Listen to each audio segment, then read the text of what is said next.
오늘은 15장 말씀과 성례에 대해서 하도록 하겠습니다.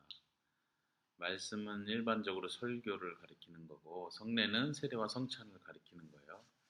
그래서 말씀과 성례를 은혜의 수단이라고 말합니다. 저기 표에 보면 은혜의 수단 그리고 저쪽에는 감사의 수단 이렇게 써 있는데 은혜의 수단은 성령님께서 그리스도의 유익을 전달해 주는 그 수단, 통로, 매체를 가리키는 거예요. 그래서 그리스도의 모든 유익을 우리에게 전달해 주시는데 어떻게 전달해 주시냐? 어떤 매개체가 없이 그냥 전달하는 게 아니라 이 통로, 수단이 있다는 거죠. 그게 바로 말씀이고 성령은 말씀의 사역을 통해 우리에게 그리스도에 대한 믿음을 주신다. 그러니까 말씀을 통해서 주시는 거. 그냥 믿음을 갑자기 아무 일도 없는데 갑자기 믿음이 확 생기지 않는다는 거예요. 그 말씀을 통해서 한다. 이게 중요한 거예요. 그래서 그 수단을 무시하면 안 된다는 거예요. 은혜 언약의 표징의 보증인 성례. 야, 이것도 수단이죠. 그것을 통해서 은혜로운 약속들을 비준한다. 비준한다는 것 다시 확증한다는 얘기고. 그럼 감사의 수단은 뭐냐? 감사의 수단은 이제 은혜의 수단을 통해서 우리가 선물을 받은 것에 대한 우리의 반응하는 통로예요. 이것도 어떻게 반응해요? 기도로 반응하고 간증 혹은 성도들 간에 서로 교훈과 권면, 교회 안의 권징, 하나님 말씀에 대한 묵상, 또 교회 안에서 봉사 이런 것들이 감사를 표현하는 수단이다. 자, 에스더가 읽어볼까요? 성례를 대하는 그리스도인들의 태도는 크게 양극단으로 갈린다. 하나는 성례 자체 안에 구원할 수 있는 힘을 가지고 있는 것처럼 외적인 형식들을 지나치게 신뢰하는 것이고, 다른 하나는 성령의 역사가 보통 이런 외적인 형식과 별개로 일하신다고 믿는 것이다.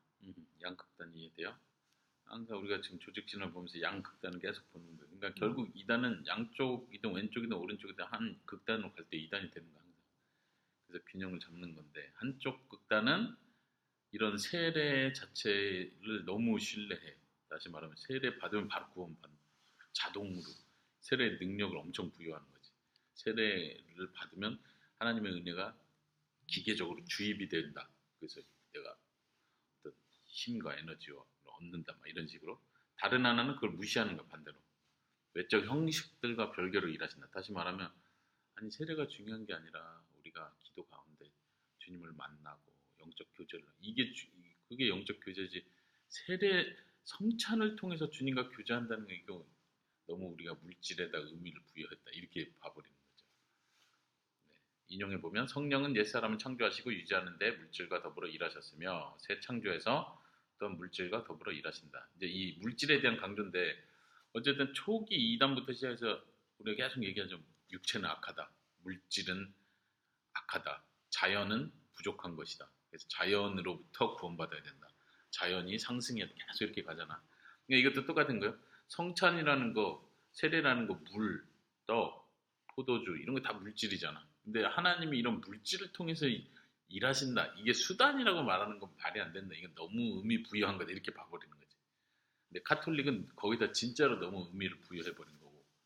예를 들면 성수 해가지고 거룩한 물이라서 이거 물 뿌리면 이 물 자체에 힘이 있어서 병자를 고쳐준다고 믿는다든가 이런 건 오버한 거지만 반대 극단에서 얘기한 것처럼 이 사람들은 도리어 영적으로 교제를 해야지 기도 가운데 영적으로 만나야지 성령이 영적으로 채워져야지 이것만 생각하지 세례 성찬 자체가 어떤 능력이 있다? 의미가 있다고 보지 않으려고 하는 거죠. 그러나 여기서 말하는 것처럼 새 창조에서도 물질과 더불어 일하신다. 자, 일단은 성례적 말씀, 지금 제목이 말씀과 성례였잖아요. 그래서 말씀, 설교에 대한 얘기를 먼저 합니다. 여보가 읽어주세요. 설교는 하나님의 행동하시는 말씀으로 전해진 말씀이 실질적으로 일어나게 하는 수단이다. 설교는 단순한 교훈 전달이나 공면이 아니라 성령이 그리스도와 그의 모든 유익을 붙잡을 수 있도록 그리스도 안에서 믿음을 창조하시는 수단이다. 예수님은 본질적으로 하나님의 말씀이며 성경은 정경적인 말씀이고 설교는 성례적인 말씀이다. 성경과 설교는 그리스도의 에너지로서의 하나님의 말씀이다. 하나님은 오늘날에도 지속적인 말씀의 사역을 통해 하나님의 나라를 존재하게 하시며 넓혀 가신다. 이런 의미에서 교회는 말씀으로 창조된다. 네, 이제 두꺼운 글씨가 강조된 건데 거기 두꺼운 글씨 있는데 한번 보세요. 주어가 설교는 단순한 겉면이나 이런 게 아니다. 그럼 뭐야? 설교는 그리스도 안에서 믿음을 창조하는 수단이다. 설교를 수단으로 보는 거예요. 하나님은 이 설교를 통해서 누군가에게 믿음을 준다는 거예요. 그럼 설교 없이도 믿음, 아까도 얘기했지만 설교 없이 전도를 통해서 믿음을 갖잖아요. 근데 그 전도의 의미를 설교 개념으로 보는 거예요. 설교라는 건 그리스도의 말씀을 풀어주고 진리를 선포한다는 개념으로서. 그러니까 전도도 그 안에 들어가는 거죠. 자연스럽게. 그래서 전도도 정확한 복음의 내용이 들어갈 때 이 사람이 믿음을 고백하고 참 믿음을 갖게 되는 거지. 전도도 그냥 예를 들면 예수 믿으면 행복해요. 교회 나오면 좋아요. 이게 이렇게 해가지고 믿음이 발생되는 건 아니라는 거예요. 말씀이 선포돼야 된다는 얘기지. 그리고 여기 좀 어려운 말이 있는데 보세요. 예수님은 하나님의 말씀이죠. 근데 이게 본질적인 거예요. 예수님의 말씀이요. 그럼 성경 말씀 뭐예요? 그건 정경적인 말씀이에요. 본질적으로 말씀이 아니고 이건 책이니까 글이니까 이건 정경으로서 하나님이 선택하신 하나님의 말씀을 기록한 책으로서의 말씀인 거고 설교는 뭐예요? 설교는 성례적인 의미에서 말씀이다. 성례라는 건 아까 말한 은혜의 수단이 되는 것으로서의 말씀이다. 다 말씀 쉽게 말하자면 본질적인 건 예수님이 하나님 말씀이다. 이렇게 구분한 거예요. 그래서 성경과 설교는 그리스도의 에너지로서의 말씀이다. 이렇게 표현을 또 다시 했네. 약간 어려워요. 낯설죠. 예.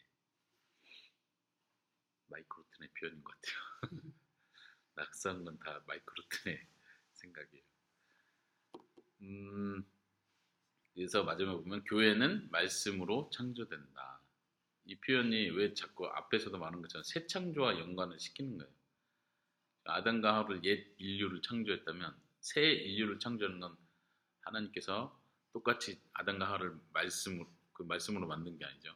아담과 하와는 직접 만들었지만 옛 창조가 말씀으로 되어진 것처럼 새 창조도 말씀으로 된다는 걸 강조하기 위해서 교회는 말씀으로 창조된다. 예수님을 통해서 창조되고 설교를 통해서 믿음이 생겨나고 성경을 통해서 그 설교와 성경을 통해서 계속 얘기하는 거죠. 여기 보면 인간의 결단이나 행위와 헌신을 강조하는 그룹이 있죠. 거기는 복음의 설교와 별개로 사람이 무언가 행할 때 중생, 구원이 일어난다고 생각해요. 내 의지와 결단으로 구원받는다 생각하는 사람들이 있어요. 그러나 성령이 우리 마음속에 구원의 역사를 베푸시는 일반적인 방법은 복음의 설교를 통해서 일어난다. 그러나라는 표현이 있으니까 앞에서 우리가 결단 자체가 그거를 원인이 돼서 구원을 만들어내는 게 아니고 보상으로 받아내는 게 아니고 하나님께서는 네, 들어오십시오. 공부하고 있었습니다. 전대가 없었는데 1층에 계실 것 같은데 잠시 이거 끝날 때까지 네네 1층 계실 때 있을까요? 네네. 문 열려져 있어요? 혹시 전대목사 아직 안 오셨으면 네. 다시 올라. 네. 그러나 성령이 우리 마음속에 구원의 역사를 베푸는 일반적인 방법은 복음의 설교를 통해서 일어난다.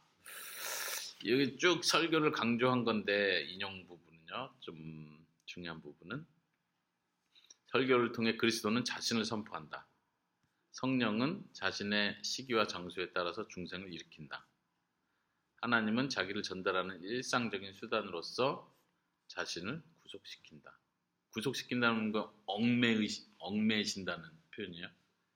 하나님은 모든 것에서 자유롭지만 이 세상에 들어오셨을 때 스스로 시간과 공간에 매이신 것처럼 여기서도 이런 수단을 통해서 믿음을 주시겠다고 했기 때문에 스스로 거기에 매이신다는 거예요. 이게 되게 좀 충격적이면서도 우리가 인식해야 될 건데, 아까 위에서 말한 것처럼 어떤 사람들은 그 크신 하나님이 이 빵을 통해서 포도주를 통해서 일하시나, 그냥 은혜 주시면 주시는 거지, 이렇게 우린 쉽게 생각하고 하나님과 당연히 그럴 수 있고 그래야 한다고 생각하는데 그게 잘못됐다는 거예요. 왜냐면 하나님이 정하신 법이 있다는 거예요. 이걸 통해서 주겠다는 거예요. 회개와 믿음을 통해서 구원을 주시기로 했기 때문에 회개하고 믿는 자에게 주시는 거지, 하나님이 내가 줄까 말까, 그래 너가 믿으니까 줄게, 이렇게 하는 게 아니라는 거예요. 하나님 스스로 그 방법과 수단을 정하시고 거기에 매이신다는 거예요. 은혜를 주시는데 그냥 주시지 않기로 하셨어요. 어떻게 주세요? 우리는 막 기도하면 은혜를 줄 거라고 생각하잖아요. 달라고 하면 준다고. 근데 주시죠. 기도하면 주시는데 그 방법, 통로가 정해져 있다는 거예요. 에스더가 막 아빠한테 돈 달라고 하는데 아빠 주지, 돈이 있으니까 주지. 근데 아빠가 에스더야, 카카오 카드에다 돈 넣어놨다, 써라. 근데 너는 아니요, 그냥 현금으로 주세요. 막 그래. 아니, 카카오 카드를 사용해라. 그런 아빠가 정한 방법, 수단을 통해서 그걸 얻는 거야. 그게 정상이지. 아빠의 말에 순종하는 거니까. 하나님의 은혜도, 그래서 은혜의 수단이라는 말이 그래서 되게 중요한 거예요. 종교 개혁자들은 은혜의 수단이라는 표현을 되게 강조해서 사용했어요. 그래서 우리는 우리의 고집으로 하나님의 은혜를 얻어내려고 하면 안 된다. 그래서 하나님은 스스로 그 수단에 구속되신다, 이런 표현한 거예요. 생명을 주는 것은 설교자의 말과 지혜가 아니라 그리스도의 말과 지혜다. 그러니까 그리스도께서 자신을 선포하신다 표현했잖아요. 그리고 또 말씀의 능력은 목사에게 있는 것이 아니라 성령의 사역에 있다. 이게 되게 어려운 표현인데 이제 에스더는 목사님이 될 거 아니니까 이렇게 너무 어렵게 갈 필요 없는데, 이런 표현. 우리는 위대한 설교자가 아닌 말씀에 대한 진실한 설교가 필요하다. 아빠가 밑줄 쳐놨는데 되게 감동이 된 표현이에요. 많은 설교자가 위대한 설교자가 되고 싶어하고 많은 성도들이 훌륭한 설교자, 목사를 만나고 싶어하지만 그게 중요한 게 아니라 여기서 말한 건 말씀에 대한 신실한 설교가 필요한 거예요. 그게 위대한 설교자일 수 있겠죠. 근데 이제 우리가 그걸 구분하는 거예요. 보기에 막 말 잘하고 막 능력 있는 게 아니라 말씀을 말씀대로 풀어주는 신실한 그 말씀, 그 말씀이 곧 그리스도인 거죠. 그 말씀이 우리에게 필요한 거죠. 네, 아래는 넘어가고요. 성례, 이제 성례 할 때는 세례와 성찬을 얘기하는 거예요. 여보가 한번 읽어주시겠습니까? 하나님은 자신의 말씀을 통해 성도들을 성자와 교제하도록 부르실 뿐만 아니라 성례를 통해 그들을 자신과 서로에게 구속시킴으로써 하나님의 약속을 그들에게 확증하신다. 말씀과 성례는 참된 교회의 표지이다. 참된 교회의 표지이다. 그 아래도 보면요, 이제 표징과 실제라는 표현을 쓰는데, 이제 표징은 떡과 뼈과 포도주를 표징이라고 하는 거, 물질로 나타나는 거, 외적으로 드러나는 거, 이게 표징인데, 실제는 뭐예요? 이 떡은 그리스도의 살이요, 포도주는 그리스도의 피다. 이렇게 했을 때, 그러면 떡과 그리스도의 살과 이 관계가 어떻게 되느냐의 문제예요. 그래서 이제 분리하지 않으면서 구분한다, 이 표현하는 것처럼, 예를 들면 천주교는 떡이 갑자기 그리스도의 살로 바뀐다. 그래서 표징과 실제를 구분하지 않는 거죠. 섞어버린 거죠. 근데 또 종교개혁 이후에 다른 이제 제세례파 이쪽은 떡은 떡이고 그리스도의 살은 살이지, 우리 떡을 먹는다 진짜 그리스도의 살을 먹는 건 아니다, 이렇게 아예 분리시키는, 이건 분리된 거예요. 근데 종교개혁자들은 완전 혼합하지도 않으면서 이걸 구분하면서도 완전 떨어뜨리지도 않는다. 여기서도 양극단과 중립을 지키는 거죠. 이게 이제 약간 어려워요. 보통 아빠도 그렇고 그냥 신앙생활 장로교에서 했지만 여전히 그냥 기념한다. 떡과 포도주 진짜 그리스도의 살이 아니고 기념하는 거다, 생각하는 거고, 예수님 날 위해 은혜 감사, 이 정도로만 생각했거든. 근데 이건 종교개혁 이후에 다른 쪽 극단의 주장이에요. 그래서 그거를 표준과 실제 관계에 대한 얘기를 하는 거예요. 어떤 이들은 떡과 포도주가 그리스도의 살로 바뀐 것처럼, 이건 천주교죠, 혼돈하고, 다른 이들은 마치 표징이 전혀 실제 전달하지 못하는 것처럼, 우린 그렇게 쉽게 생각한다는 거예요. 다시 말하면 음, 이 성찬식 때 빵을 먹는 게 그리스도의 살을 먹는다고는 생각 안 하잖아요. 음, 그렇게 생각하면 안 되지라고 생각하지만 종교개혁자들은 그리스도의 살을 먹는다고 믿었어요. 실제로. 음. 예, 그래서 오늘은 이거를 아주 획기적인 생각의 전환이 필요합니다. 그러나 그리스도는 성례를 통해 진실로 자신의 모든 유익과 더불어 자신을 주신다. 이거예요. 이 마지막 문제. 성례를 통해서 아까 수단이라고 했잖아요. 은혜, 유익을 주실 뿐만 아니라 자신을 주신다고 표현하는 거예요. 네. 은혜의 실질적 수단이 된다. 역사적 견해를 살펴보면 아까 말한 거 그 패턴이에요. 크게 로마 카톨릭은 어떻게 성례와 실제를 분리하지 않는 거예요. 그냥 그래서 마치 은혜가 영혼에 주입된다고 믿는 거예요. 언제? 성례를 받을 때, 세례 받을 때, 성찬을 할 때 은혜가 주입되는 거예요. 그러니까 성찬식에 빠지면 안 되겠지. 성찬식에 딱 신부님이 입에다 그 빵을 딱 넣어주는 순간 은혜가 주입되는 거라고. 그러니까 동일시 시켜버리는 그 문제죠. 넘어가서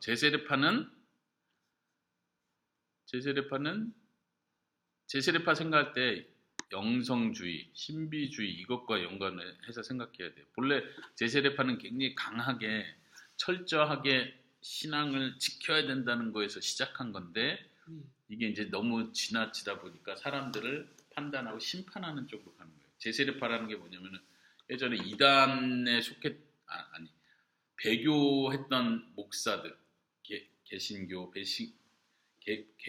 배교했던 성직자들로부터 세례받은 사람은 어떻게 해야 되냐 이 문제를 다룬 거예요. 그 성직자가 배교했으면 그 아래 사람들 다시 세례를 받아야 된다. 이건 의미가 없어진다. 그래서 제세례파를 얘기한 거예요. 만약 당신이 배교했다 다시 돌아오면 그럼 다시 세례 받아야 된다 이렇게 보는 거예요. 그러니까 철저하게 신앙을 점검하려고 하는 거예요. 그건 나쁜 의미는 아니죠. 되게 말하자면 우리나라도 그렇지만 일제 시대 때 천황에게 숭배했던 목사들 성도들 있잖아. 그러면 일제 시대 끝나고 그 다음엔 어떻게 돼? 이 사람들을 교회에서 다 출교시켜야 돼. 못 들어오게 받아줘야지. 근데 어떻게 받아줘야 돼? 확증을 해야 될 거 아니야. 나 당신 진짜 회개하냐고. 근데 거기서 다시 세례를 받으라고 하는 거 같은 거야. 그러니까 이 사람들은 어떻게 보면 철저하게 하려고 하는 거지 교회를. 근데 이제 이게 지나치니까 이런 형식이 너무 강조되고 그러면서 이제 영성주의, 신비주의하고 결합이 돼요. 이 제세례파는 개인적인 결정과 도덕적 완전성을 강조해요. 그래서 그런 특징이 있겠죠, 당연히. 근데 이런 특징이 자연스럽게 어디로 가요? 영성주의로 가는 거예요. 더 기도하는 사람, 더 말씀 붙든 사람, 더 헌신하는 사람 이렇게 가다 보니까 영성주의하고 연결되는 거예요. 그래서 세례와 성찬을 권징의 수단으로 생각하는 거예요. 무슨 말인지 아세요? 똑바로 믿나 안 믿나를 따지는 거예요. 안 믿으면 다 잘라내는 거예요. 그리고 성찬도 그리스도의 은혜를 베풀고 복음이 선포되는 예식으로 생각하는 게 아니라 죄를 먹고 마시는 이 정죄로 너 죄 있으면 먹지 마 이쪽을 더 강조하는 거예요. 그게 반대쪽으로 가는 거예요. 그래서 은혜를 전달하는 수단으로 활용되는 게 아니라 징계하는 수단으로 활용되는 거죠. 그리고 또 신비주의하고 연결되니까 아까 말한 것처럼 하나님은 자유하시기 때문에 성례와 같이 외적 수단에 매이지 않으신다. 그래서 외적 수단과 상관없이 성령의 내적 사역을 강조하는 거예요. 그래서 신비주의 영성주의는 성령의 빛, 나에게 직접 말씀하시는 거 이런 걸 계속 강조하는 거예요. 제세례파가 그런 쪽이고 오늘날은 제세례파 오늘날에도 있는데 침례교도 그렇고 이쪽으로 비슷하게 강조가 있어요. 그리고 형제교단이라는 교단이 있는데 여기는 구세군도 들어봤죠? 성탄절에 이렇게 딸랑딸랑 하는 이게 빨간색 황금함 넣고 거기가 구세군이에요. 구세군은 그 구제를 굉장히 중요하기 때문에 군이라고 표현한 것도 군대에서 시작됐거든. 그래서 Savior Army 이런 뜻이에요. 그래서 구원하는 군대. 여기는 아예 성례 자체를 필요 없다. 없어도 된다라고 보는 거죠. 이게 잘못된 흐름이었고 종교개혁의 해석 여보가 한번 해볼까요?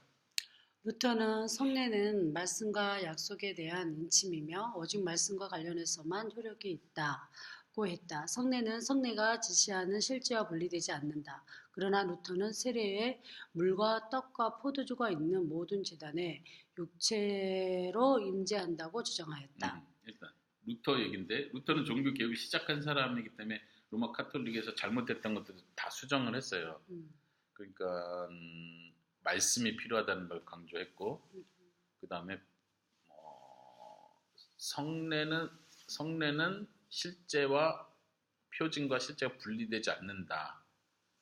이 분리되지 않는 건 로마 카톨릭도 그렇게 받아들였던 거죠. 근데 여기서 그대로 가는 거예요. 구분은 되지만 분리되지 않는다고 강조하면서 그래서 육체로 임재한다고 말을 해버리는 거예요.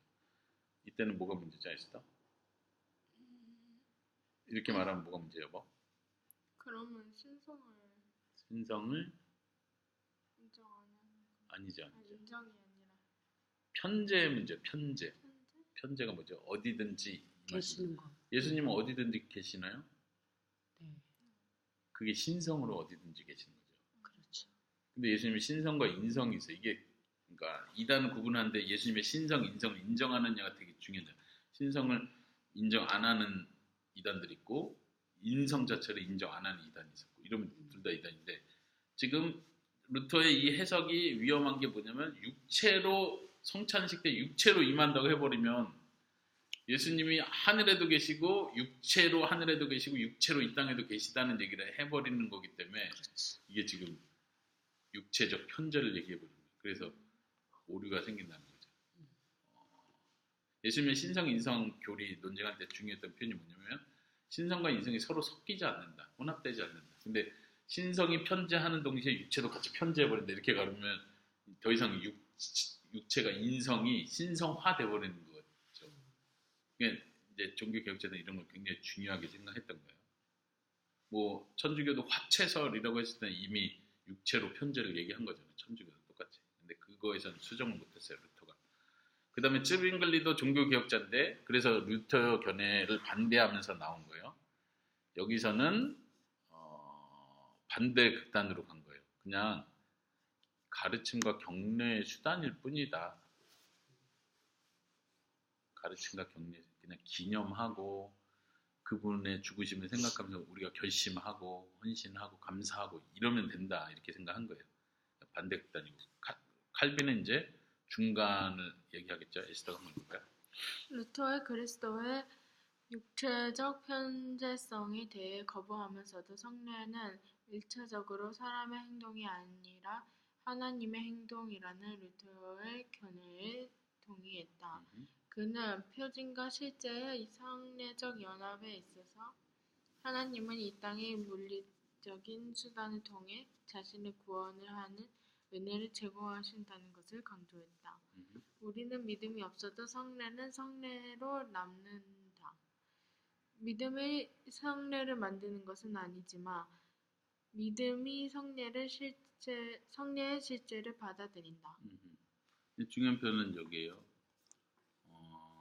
하나님은 이 땅의 물질적 수단을 통해 고난의 은혜를 제공하신다. 아까 말한. 그러니까 그냥 단지 기념하고 이거 떡 포도주 자체는 의미 없어 이렇게 가는 게 아니라 예수님 생각하는 게 중요해. 예수님 생각하기 위해서 떡과 포도주를 눈앞에 보이는 거지. 그러니까 찌빙글리처럼 생각할 것 같으면 떡과 포도주 대신 십자가를 그냥 갖다 놓고 예수님 생각하고 묵상해도 되는 거야. 이 떡과 포도주 자체 너무 의미를 부여 안 해버리면. 근데 아까 말한 것처럼 하나님은 그 떡과 포도주를 통해서 수단으로 사용하셔서 은혜를 제공하시겠다고 약속했다고 믿는 거예요. 근데 그 제공하는 방식이 육체로 직접 오시는 게 아니라는 얘기죠.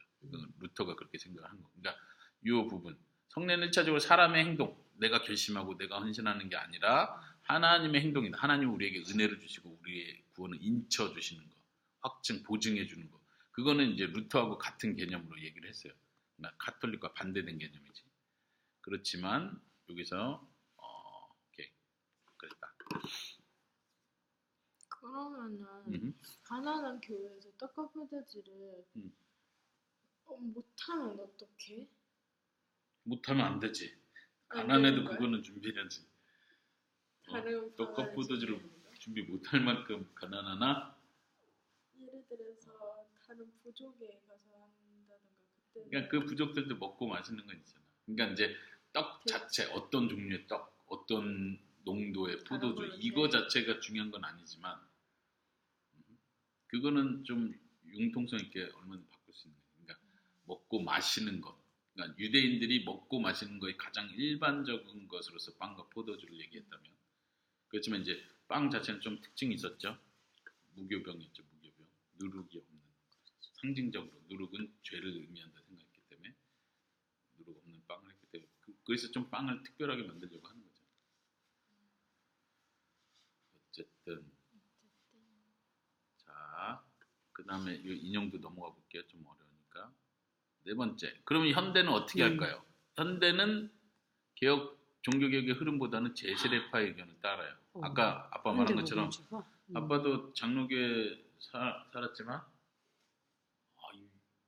이 성례 자체가 막 나에게 뭘 주고 이렇게 의미 부여를 하지 않는 거지. 오늘날 교회 보세요. 1년에 한 번, 두 번 성례를 해요. 성찬식을. 말이 안 되잖아요. 두세 번 하죠. 종교개혁자들처럼 믿는다면 매주 해야 정상이지. 이걸 통해서 진짜 은혜가 주어진다고 믿어요? 근데 한 달에 한 번만 해요? 말이 안 되잖아요. 한 달에 한 번 은혜 받으면 돼요. 그러니까 이게 이 신앙 고백을 믿느냐 안 믿느냐의 차이예요. 결국은. 이게 그냥 말 그대로 기념하는 거니까 이 성탄절이 예수님의 탄생을 기념하는 거잖아. 다른 날 해도 되는데 이날 하기로 해서 성탄절 때 기념하는데 매주마다 예수님 탄생을 축하하고 특송하고 이럴 수는 없잖아. 그러니까 1년에 한 번이면 되지. 부활절도 그런 의미인데. 근데 성찬은 그런 수준이 아니라는 거예요. 성찬은 하나님이 이걸 통해서 은혜를 주시겠다고 스스로 방법을 정하시고 그걸 통해서 주시겠다고 하시는 거예요. 이걸 말마다 해야지. 그러니까 지금 말한 게 제세례파 견해를 따른다는 거예요. 오늘날 교회들이. 장로교조차도. 하나님 은혜의 수단인데 은혜의 수단 성례를 날마다 매주마다 해야지. 그렇죠. 매주마다 해야 돼요. 그래서 절차가 복잡하기 때문에 1년에 몇 번만 한다. 이게 이제 모순이죠. 모순. 그러니까 절차를 차라리 간소하게 하더라도 그 의미를 살리고 예배 시간에 항상 그게 예수님의 죽으심과 부활하심을 생각할 수 있는 주일 자체가 그 날이잖아요. 주님이 부활하신 날을 기념해서 모이는 거기 때문에 항상 주일마다 우리는 복음이 선포되고 찬양이 선포될 때마다 예수님의 죽으심, 부활을 계속 상기시키는 그게 돼야 돼요. 그런 의미에서 성찬이 자연스럽게 들어가는 게 주일의 의미가 사는 게 맞죠. 그래서 우리가 태국에서 새로운 사역을 할 때는 매주마다 성찬하면 좋을 것 같아요. 네. 성찬을 가져가면 좋겠다. 성찬 기가 중요한 게 아니라 또 반대쪽 극단으로 가면 되겠어요? 안 되겠어요? 자, 믿음의 양육과 유지를 위해 성례를 강조하기보다 개인적인 실천 이런 거죠. 개인 실천 영적 훈련을 더 강조하는 거예요. 개인 기도, 큐티 이런 거 큐티는 엄청 강조하잖아요. 이게 종교 개혁의 어떤 그 흐름에서 많이 벗어나 있다는 거예요. 큐티 중요하지만 은혜의 수단은 말씀이에요. 물론 이제 큐티를 통해서 예수님의 말씀을 듣는 거지. 그렇지만 말씀 선포는 목사를 통해서 하나님 세우신 교회 질서의 목사를 통해서 설교자를 통해서 말씀을 해석하는 그 사람 안에서 이게 정상적인 거죠. 뭐 가난한 성도 교회 안 나와도 뭐 다 상관없다고 생각하는 사람들 이런 개념 자체 다 없는 거예요. 그냥 말 그대로 개인 실천 이게 중요한 거예요. 내가 믿고 내가 기도하고 내가 은혜 받고 찬양하면 되지. 이게 다라고 생각하는 거예요. 자, 성례는 신적 행위가 아니라 하나님이 하시는 행위가 아니라 인간적인 행위다. 헌신의 공동체의 행위다. 그러니까 우리가 헌신하는 거다. 잘 믿자 이런 식으로. 성례는 하나님의 은혜의 수단이 아닌 우리의 순종의 행위로 본다. 이제 밀라드 엘릭슨이라는 사람도 유명한 조직 신학을 쓴 사람인데 이 사람도 그런 쪽을 지지한대요. 그래서 안타깝죠. 침례교도 기본적으로 그런 생각을 가지고 있고요. 그래서 침례교에선 뭐 유아식도 없잖아요. 헌화식 이런 개념으로 부모의 헌신, 부모의 결단 이런 걸 강조하죠. 성례의 효력, 아까 말한데 표징과 실제 얘기를 했잖아요. 그럼 그 표징, 빵을 먹을 때 그럼 우리가 진짜로 실제 예수님의 살을 먹는 겁니까? 그건 아니지 않습니까? 할 때 이제 이게 종교개혁자들의 강조예요. 예수님께서 이것은 내 살과 피를 의미하는 거다. 상징하는 거니까 이걸 먹을 때마다 나를 기억해라. 이렇게 말씀하지 않고 이것은 내 살이요. 이렇게 말씀하셨다는 거예요. 그러니까 종교개혁자는 이 말 자체를 문자적으로 해석을 하는 거예요. 이제 상징 기념서를 얘기하는 사람은 아니 이게 내 살이라 할 때 진짜 살은 아니지 당연히 라고 생각하고 기념 상징으로 생각하는 거고 예수님의 말씀 그러니까 종교개혁자들은 예수님이 이건 내 살이요 너희를 위하여 흘리는 내 피니 언약의 피라고 할 때 이게 진짜로 피라고 믿는 거예요. 여기서 약간 좀 문자적 해석이 지나치지 않나 하는 생각이 들 수 있죠. 또 하나는 왜 이거를 무시할 수 없냐면 또 하나는 뭐냐면 예수님께서 유대인들에게 그런 말씀하시잖아요. 내 살과 피를 먹는 자는 이런 표현을 쓰시죠. 나는 하늘에서 내려온 떡이다 이런 표현 하시면서 내 살과 피를 먹어야 된다 이런 표현 하실 때 그거를 종교개혁자는 똑같이 보는 거예요. 근데 아까 말한 것처럼 거기서 지나치면 마틴 루터처럼 이 빵이 예수님의 진짜 육체 살이 이 빵의 위에 아래 옆에 함께 한다고 믿어버리는 거예요. 이 빵 먹을 때 육체로 함께 있는 그 육체를 먹는다 생각해요. 이것도 이제 설명이 약간 애매하긴 한데 차라리 천주교는 이게 빵이 살로 변했다 이렇게 얘기하는 거고 루터는 우리가 성찬할 때 이 빵 주위에 예수님의 육체가 함께 한다 이렇게 보는 거예요. 육체는 안 보이는데 어떻게 육체일 수가 있어요? 그러면 종교개혁자는 뭘 말하냐 이게 어려운 거예요. 종교개혁자는 영적으로 그리스도께서 임재하신다 이렇게 믿어요. 그러니까 육체라는 표현을 일부러 안 쓰는 거예요. 그리스도께서 함께 하신대. 루터는 육체로 함께 한다고 표현한 거고 종교개혁자들은 영적으로 그 성찬에 함께 하신다 믿어요. 그러면 그런 이 빵을 먹는 건 뭐예요? 살을 먹는 게 아니라 그냥 빵을 먹는 거냐 했을 때 종교개혁자들은 이 빵을 먹지만 우리는 그때 그리스도를 먹는 것이다 이렇게 말을 해요. 그럼 영적으로 먹는 것이냐 할 때 예스라고 말하면 좋을 것 같은데 육체로 먹는 것이다 이렇게 대답을 해요. 종교개혁자들은. 그러니까 어려운 거예요. 여기서. 영적으로 함께 임재하시고 빵과 포도주를 먹을 땐 실제로 그리스도의 살과 피를 실제로 먹는 것이다. 이렇게 강조를 해요. 그러니까 이게 어려워요. 그래서 이제 이 책 마지막 마이크로튼이 마지막 한 말은 이런 표현인데 그리스도를 먹는 것은 성령의 사역이기 때문에 그것의 정확한 방식은 그거 어떻게 일어날 수 있냐 방식을 물었을 때는 신비로 남는다. 그러니까 칼빈도 여기서 선을 딱 그어요. 칼빈이 이런 주장을 계속 해온 사람인데 그러면 그리스도를 실제로 먹는 게 어떻게 가능하냐 그 방식이 뭐냐라고 물었을 때 칼빈도 그것은 모르는 일이다. 알려고 할 필요가 없다. 설명하기보다 놀라고 즐거워해야 할 일이다. 내가 지금 성찬을 통해서 이걸 먹는 그리스도를 먹다니 라고 감격할 일이지 이거를 따지고 들 일은 아니다. 이렇게 선을 그어요. 그런 의미에서 이 뒷부분 한번 다시 볼까요? 내가 읽어볼게요. 그러므로 성례는 외적으로 주인과 이것도 통각계 이것도 어려운 부분이에요. 뭐냐면 종주와 속국의 왕 해가지고 고대 근동의 조약 언약에 대한 얘기를 하는 건데 언약을 맺는 장면과 같다고 보는 거예요. 이 성례 자체가.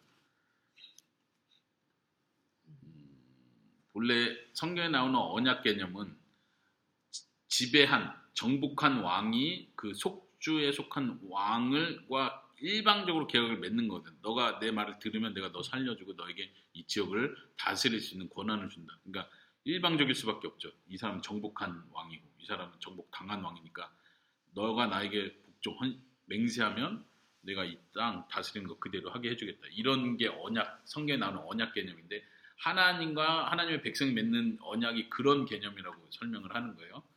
그러면서 여기서 요구되는 건 뭐야? 이 속주국의 왕이 종된 입장에 있는 사람이 헌신을 각오하는 거지. 그리고 제가 이 맹세를 안 지킬 때는 제가 죽을 것입니다. 목숨을 바치겠습니다. 이렇게 하는 건데 실제로 아브라함 창세기 17장에서 하나님의 언약을 맺을 때는 아브라함과 하나님이 언약을 맺는 장면에서 언약식을 하는 그 행위에서 하나님이 횃불로 쪼갠 고개 사이를 지나간다 하죠. 창세기 17장인데 그걸 말하면서 여기서 맹세하신 분은 하나님이시다. 바로 이러한 맹세에 대한 성취는 그리스도의 대속에서 드러난다. 하나님께서 죽으심으로 그 언약을 성취하신다. 하나님이 도리어 맹세하는 입장이 됐다는 거예요. 그래서 하나님이 이루셨다는 거예요.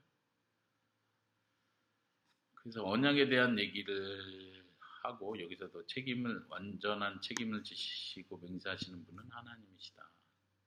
넘어가세요. 읽어볼게요. 언약을 맺는 행동은 그 자체로 초자연적 실체가 아니다. 그렇다고 해서 단지 상징적인 것도 아니다. 오히려 하나님은 평범한 자연적 실체를 자신의 신비하고 기적 같은 일을 행하는 수단으로 거룩하게 하신다.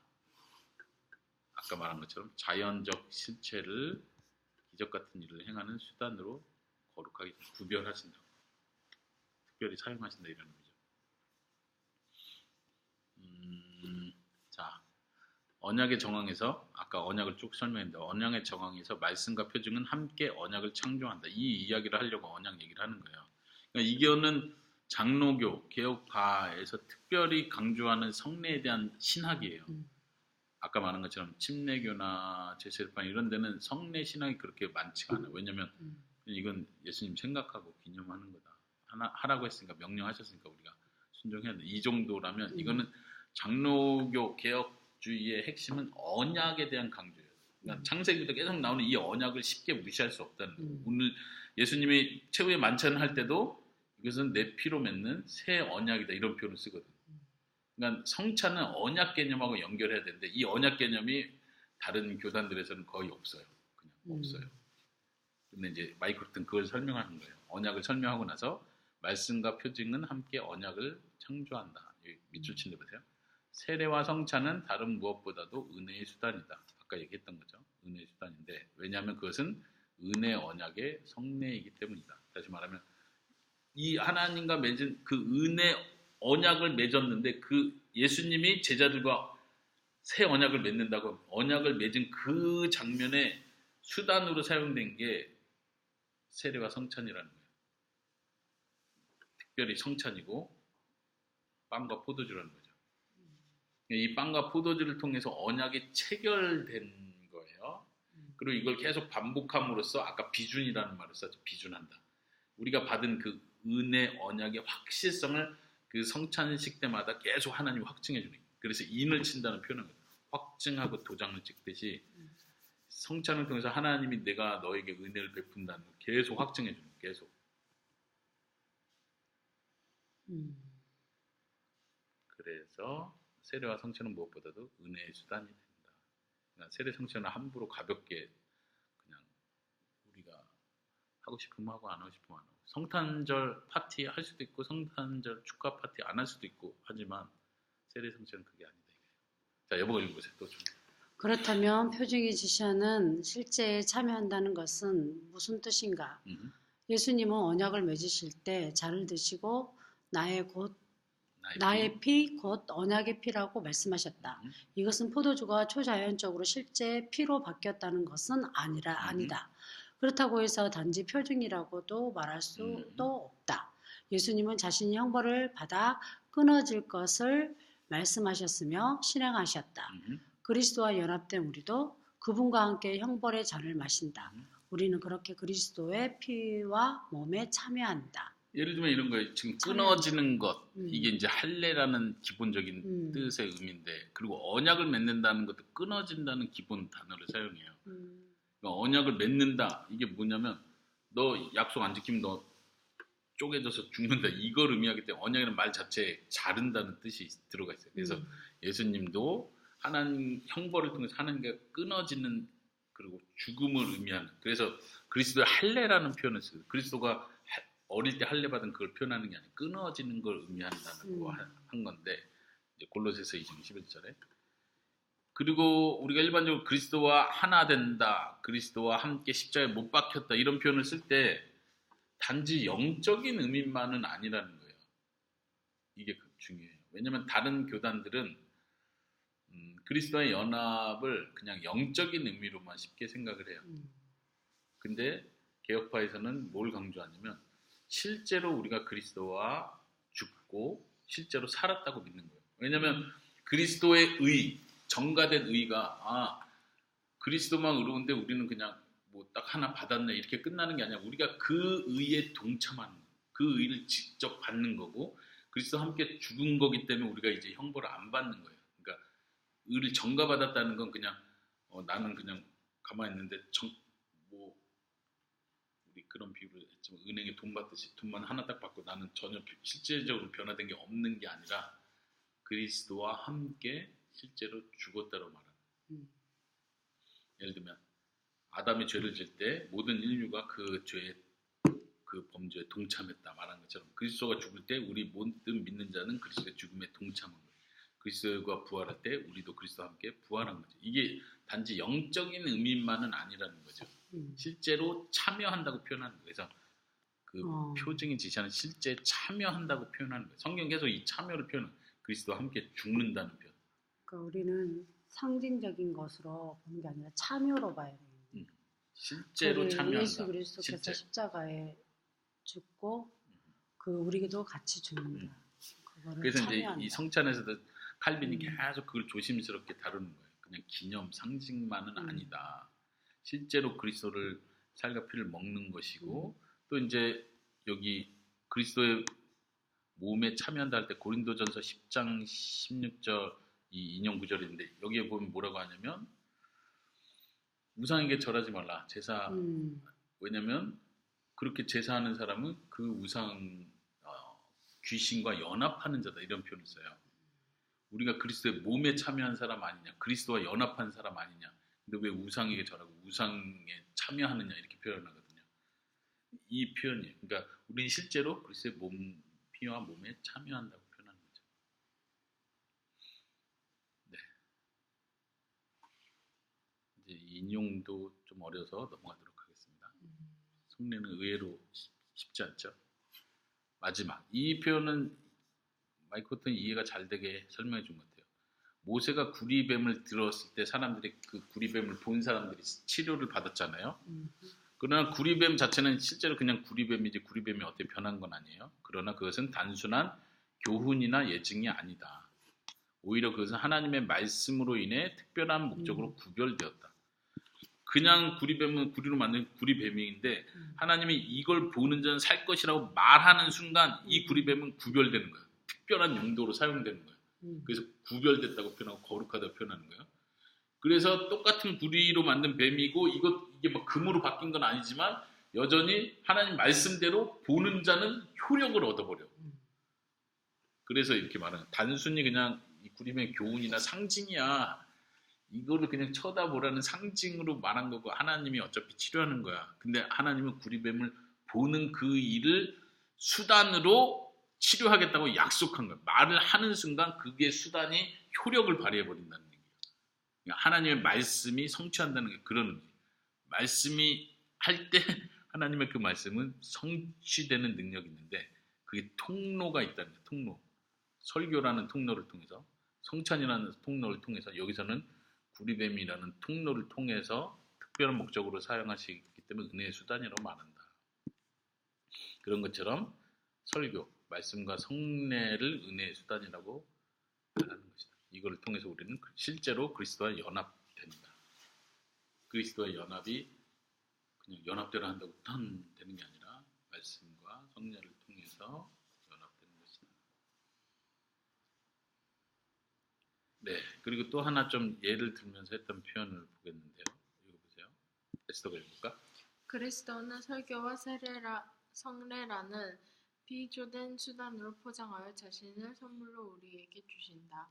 그러나 우리는 구원의 선물을 쌓고 있는 포장지가 아니라 그 선물 자체에서 발견된다는 것을 결코 잊지 말아야 한다. 여기서는 다시 한번 이제 마이클 호튼이 강조하는 건 그 수단 자체를 또 너무 의미 부여하지 말라는 의미로 얘기하는 거예요. 이건 선물을 포장하고 있는 포장지와 같은 거고 결국 그 선물의 내용은 그리스도다. 이걸 잊지 마라. 이렇게 얘기하는 거죠. 오늘은 여기까지 하도록 하겠습니다. 내용 좀 중간중간 일부러 넘어갔는데 이 표도 일부러 이해하기 쉽게 만들어 놓은 거니까 나중에 한번 보면 좋을 것 같습니다. 질문 있습니까? 그냥 말하고 싶은 거 있어요? 새롭기도 하고 다 혼란스러웠어요. 더 혼란스러웠어? 아니 정리는 되는데 이 사람들이 뭘 말하려고 하는지는 이해가 가는데 그러니까 결국 내가 알고 있었던 게 다르니까 그치? 여기서 말하는 거랑 그런 면에서 혼란스러웠어요. 여기에서 말하는 이론은 무슨 말인지는 알겠어요. 이제 아빠도 특별히 개인적으로 유아 세례에 대한 거라든가 이런 지금 마이크로트이 말하는 성찬의 의미에 대해서 되게 개념이 부족했던 것 같아요. 특히 이제 그 개념이 부족한 이유는 하나야. 언약에 대한 개념이 있느냐 이거거든. 아까 아빠가 말한 것처럼 장로교 개혁파는 이 언약 신학을 되게 중요하게 여겨요. 그래서 개혁 신학을 언약 신학이라고도 표현을 해요. 그 정도로. 근데 이제 실제로 뭐 예를 들면 총신대학원을 나오든 장로교에서 공부했다고 해도 언약 신학을 그렇게 안 배워요. 왜냐면 한국에 그 언약 신학이 번역되고 들어오고 한 게 많지가 않고 최근에 이제 들어오는 거예요. 번역되고 들어오고. 그러니까 언약 신학이라는 개념을 이제 배우기 시작하죠. 근데 이제 장로교 개혁주의는 이 언약 신학이 바탕에 깔려 있어야 이게 세워지는 거예요. 그러니까 그리스도의 대속 개념도 언약의 성취로서 이해를 하는 거. 아까 말한 거죠. 성찬식이 새로운 언약을 맺는다라고 말했는데도 불구하고 우리는 그 언약 개념을 생각 안 하고 성찬식만 자꾸 생각하는 거예요. 그러니까 기념하는 거죠. 예수님의 죽으심 생각하고 눈물 흘리고 이 정도로. 언약이라는 거 하나님이 내가 맹세한다고 인치는 거잖아요. 그걸 또 다시 하는 건데 그 하나님이 우리에게 인치는 개념은 전혀 없고 그냥 우리만 예수님 십자가 생각만 하는 눈물 흘리고 얼마나 그 언약이라는 게 굉장히 중요한 거잖아요. 하나님의 약속이고 하나님이 직접 약속을 하시는 거니까. 그렇죠. 아까 아브라함 그러니까 그거를 기억해서 예수 거죠. 그리스도로 인해서 우리가 구원을 얻을 수 있다라는 게 구원을 성취할 수 있다라는 게 그게 언약이잖아요. 그렇죠. 그거 하나님이 약속하시고 하나님이 횃불 사이를 지나간 것처럼 일부러 하나님이 예수 그리스도를 죽게 내어주신다는 거죠. 그건 그러니까 예수님 없이는 구원이 이루어질 수 없는 거기 때문에 굉장히 그렇죠. 중요한 거네요. 나 이제 생각나는데 혼란스러운 게 정확히 뭔지 파악했는데요. 성찬식이 이렇게 중요하다고는 생각을 안 했지만 이렇게 만약에 중요한 거고 이게 언약 개념으로서 중요한 거잖아요. 그러니까 우리는 기념으로만 끝냈는데 그게 아니라 언약 개념이 있다는 건데 여기서 이해가 안 가는 게 언약을 한 번 하고 그게 지속되는 거지. 그걸 계속 언약을 맺어야지 지속되는 게 아니잖아요. 근데 아까 아빠가 이거 보고 한두 번 해서 되겠냐 이렇게 하면서 매주 해야 되는 건다라고 하는데 사실 언약을 매주 해야 되는 게 아니잖아요. 이미 이루어진 거고 그렇다 해서 이거 한 번 하고 끝낸다 하는 것도 말이 안 되지만 근데 그거를 예수님이 나를 기억하라고 하셨잖아요. 그러니까 기억하라고 하는 건 이야기하는데 에스더 좋은 지적이에요. 아빠가 좀 설명해보면 에스더 말이 100% 맞고 그런 의미에서 1년에 한 번 한다고 해서 문제가 되진 않는 거예요. 그런 의미에서. 한 달에 한 번 한다고 해서 문제되지 않고 그런 의미에서. 그렇지만 아까 엄마 말한 것처럼 예수님께서 이것을 행하는 가운데 예수님 뭐라고 명령해요? 헬라어 원문으로 나를 기념한다는 건 기억한다는 뜻이에요. 다른 말이 아니라 나를 기억하는 가운데 이것을 행하라라고 명령문이 행하라는 거예요.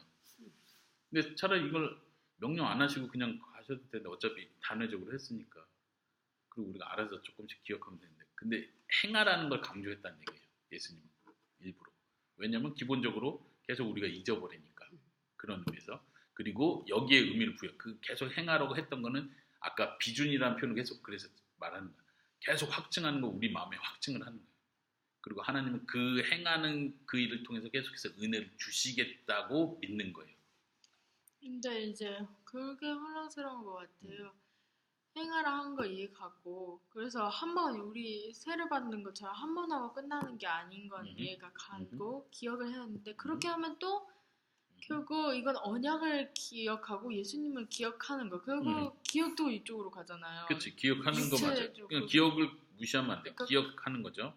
근데 그 기억하는 그 행위, 이 성례, 아까 표징이라고 했죠. 뭐라 했죠? 표징과 실제라고 했죠. 이 표징 자체가 아무 의미 없는 거냐. 기억하기 위해서 십자가 갖다 놔도 되고 딴 거 해도 되는데 왜 우리 꼭 떡과 포도 줘야 되냐. 이렇게 했을 때 예수님께서 여기에 의미 자체를 부여했다는 거예요. 내 살을 먹어야 된다고 했고 그 먹는 과정은 한 번 먹고 끝내지 않게 하셨다는 거죠. 계속 먹는 자로 우리가 말씀을 먹는다 표현하듯이 말씀을 계속 들려주고 주일마다 말씀을 듣듯이 예수님의 살과 피를 매주 가능하면 자주 먹는다는 의미를 부여한다는 거죠. 네. 하여튼 이런 부분은 목회자가 좀 책임지고 교회적으로 고쳐야 될 부분들이죠. 성도들한테 가르쳐야 될 부분이고 성도는 알고 있는데 목회자가 이거를 아니다 생각하면 교회 안에 분란만 일어나겠죠. 그래서 목회자가 그런 면에서 중요하고 가르치는 게 중요하고 아까 유아 세례 얘기한 것처럼 그 개념도 유아 세례뿐만 아니라 어른 세례도 세례를 어른들이 헌신의 개념으로 자꾸 이해를 하니까 아까 제세례파가 그랬던 것처럼 너 진짜 헌신됐냐? 너 믿음 진짜냐? 따져보자. 점검하자. 계속. 근데 알시스 프롤은 거기서 중요한 표현을 뭐 했냐면 세례는 입문이지 졸업이 아니다. 그러니까 공부를 다 하고 난 합격증으로서 세례를 주는 게 아니라 입문하는 건데 믿겠습니다라는 그 믿음의 순서를 받고 똑같이 하나님이 인치는 개념으로서의 세례라는 거예요. 그래, 너가 믿음을 고백했냐? 내가 너를 복음을 통해서 불렀다. 내가 너를 자녀 삼는다는 걸 인치는 개념이에요. 그러니까 입학하는 개념이다. 이게. 그래서 아빠도 엄마도 초기에는 교회 개척을 할 때는 교회가 튼튼해지려면 믿음이 철저한 사람이 들어와야 된다 생각해서 세례도 막 스트릭하게 훈련하는 게 되게 중요하다고 생각했는데 그런 면에서 우리가 실수할 수 있다면 하나님의 일이냐 사람의 일이냐 이런 차원에서 네 오늘 여기까지 수고했습니다. 감사합니다.